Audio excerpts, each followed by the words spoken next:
welcome to your special edition of True North podcast stories. We're coming to you on the official Star Wars podcast day. Today is February 7th, 2026.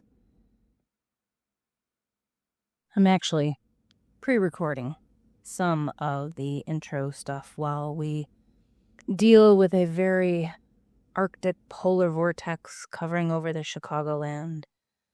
I am speaking to you from Chiberia, we lovingly call these days of freezing toes and hot tea for your Saturday edition. I first learned about the Star Wars podcast day maybe about a month ago, and I would like to thank all the other Star Wars fans and podcasters out there who are participating and giving their own rendition of what podcast day means to them as they celebrate all things Star Wars. It is currently cold outside, like the planet Hoth, and I figured why not do a rewatch of Empire Strikes Back.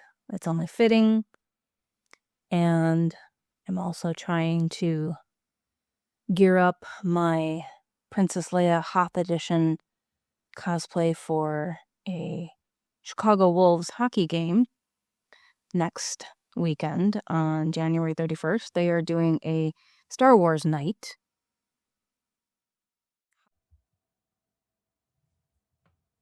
All right, so we're going to get right into this episode of celebrating Star Wars Podcast Day by, of course, podcasting and talking about some of the things that I'm going to focus on. And I'm going to segue right into this bit as I get into the show Andor, finally. Don't hate me. I am only on episode 4 of season 1.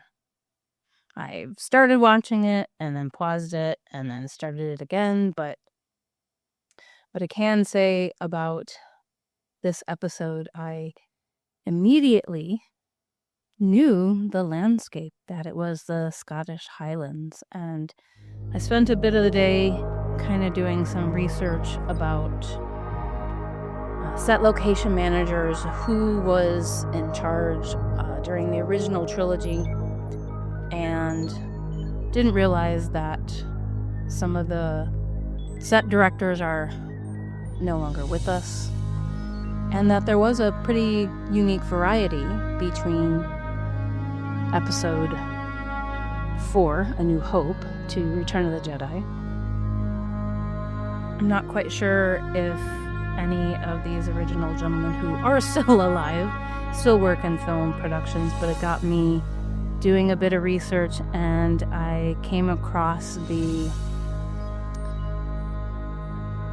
Set Location Guild International, or Location Manager Guild International.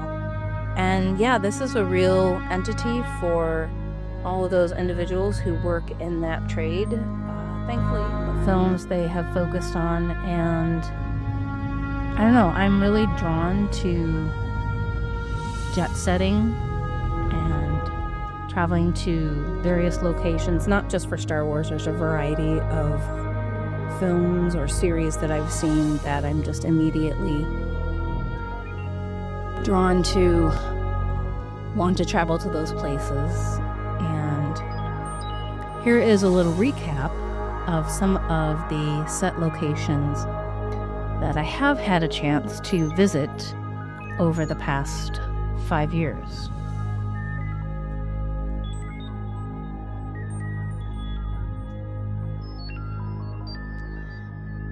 Yeah, so back in 2024, I did a hop on over to Iceland for my 50th birthday and traveled around the Ring Road got an opportunity to visit the black sand beaches, which we all know is very popular. You see all the videos out on the interweb regarding that beach. And also visited a couple different sites around Þórsmörk. There's actually a lot that has been filmed in Iceland. If you're curious about other set locations, Scotland is a very well-known location, not just for Star Wars films, but for many other series. And it's probably taken me over a month to gather this information in regards to where specifically some of the sites of Andor were filmed. And thanks to everyone on Walk Highland's website who gave me these photos and specific details about when they were filming around that region. The dam that you've probably seen in Aldhani episode 4, it is a very well-known area that you can visit, as well as you can hike some Munros around there. If you're wanting to venture out into the galaxy, you can take a peek on the StarWars.com website to get a better visual of all the worlds that are out there. And one of the jobs of set location managers is to do this reconnaissance work before they decide to actually bring production into those areas. I've gotten lost in this map in the Star Wars galaxy. It's really fun to go in there and think about where these travels happened. And if you are really interested in visiting one of the real world sites on planet Earth, you do have the opportunity to take a tour with Galaxy Tours and visit the real world Tatooine in Tunisia.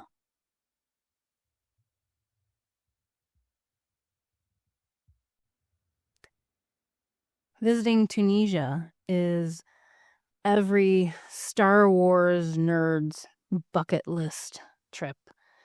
And I think I learned about this probably a while back. You see stuff out on the internet. And I did get to meet Devin Anderson, who runs the Galaxy Tours in Japan in 2025 for the Star Wars celebration. So we are going to be taking a tour group this March. I think there's 30 people that are coming on this 50th anniversary trip. And if you know nothing about Tunisia, but you love everything Star Wars, then I highly recommend that you start looking at your options for either fall of 2026 or even into 2027. I'll talk a little bit about that in a second, but there is the tour that we're taking. It's a 6-day tour. We fly in to Tunis, and we're going to take a caravan ride to Djerba Island. That's where the tour starts. And kind of give you an idea, there's 1, 2, 3, 4, there's at least a couple different sites each day. We get to go to Lars Homestead, Mos Espa, Mos Eisley, Tosche Station. We then go a little bit more west over by the Salt Flats to the iconic Binary Sunset location. And we will actually be enjoying a dinner while listening to the soundtrack of Star Wars. So there's a huge variety of both culture and classic film sites. And it's really an opportunity to just discover someplace different than the location that you live. For me, I'm flying from Chicago. I was easily able to find a Lufthansa flight to Frankfurt and then over to Tunis. Actually pretty reasonable flight costs.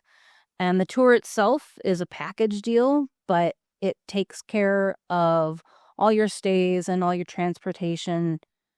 And yeah, it's going to be a lot of fun. I get to meet some new people from all across the globe who love all things Star Wars. And it's also Lucasfilm focused, so we do even get to see some Indiana Jones film sites. If you can't make it in 2026, you do have another opportunity in 2027. And oddly enough, it coincides with the solar eclipse event that will be happening in mid-August in 2027. So if all of that sounds like it's right up your road, you can go on to the Galaxy Tours website. I'm not sure right now if they still have space for the 2027 tour groups, but if not, you can always ask David to put you on a waiting list. I'm actually kind of considering to maybe even go back next year because the solar eclipse is actually going to be going right over the Lars Homestead area.